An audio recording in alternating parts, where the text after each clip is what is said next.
Hello అండి, welcome to my channel. మన ఛానల్ని ఫస్ట్ టైం కనుక చూస్తున్నట్టయితే సబ్స్క్రైబ్ చేయండి, ఇంకా లైక్ కూడా చేయండి.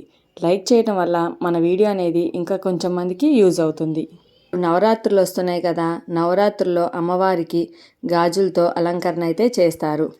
గాజులతో మాల ఎలా తయారు చేయాలో నేను ఇప్పుడు చూపిస్తాను. ముందుగా నేను ఇక్కడ ఒక 2 డజన్స్ గాజులు అయితే తీసుకున్నాను అనమాట. ముందు నేను ఇక్కడ ఒక దారం అయితే తీసుకున్నాను. గట్టిగా ఉండే దారం తీసుకోవాలి. తీసుకున్న తర్వాత ముందు ఒక గాజు తీసుకొని దానికి 1 కానీ 2 కానీ ముళ్ళు అయితే వేసుకోవాలి. అప్పుడు గట్టిగా ఉంటుంది.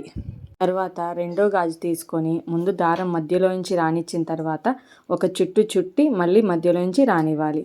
అట్లా అన్ని గాజులకైతే చేసుకోవాలి. చేసిన తర్వాత లాస్ట్ గాజుకు కూడా 2 కానీ 1 కానీ ముళ్ళు అయితే వేయాలి. అప్పుడు ఇంకా స్ట్రాంగ్గా ఉంటుందన్నమాట.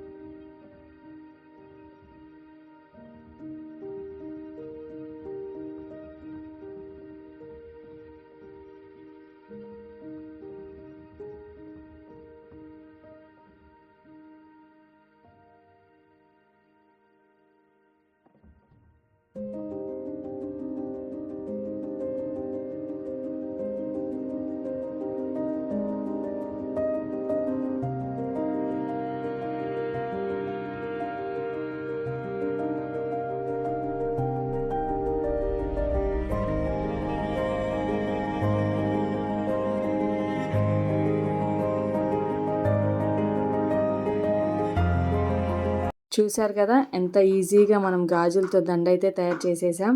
మీరు కూడా ఒకసారి ట్రై చేసి కామెంట్ చేయండి.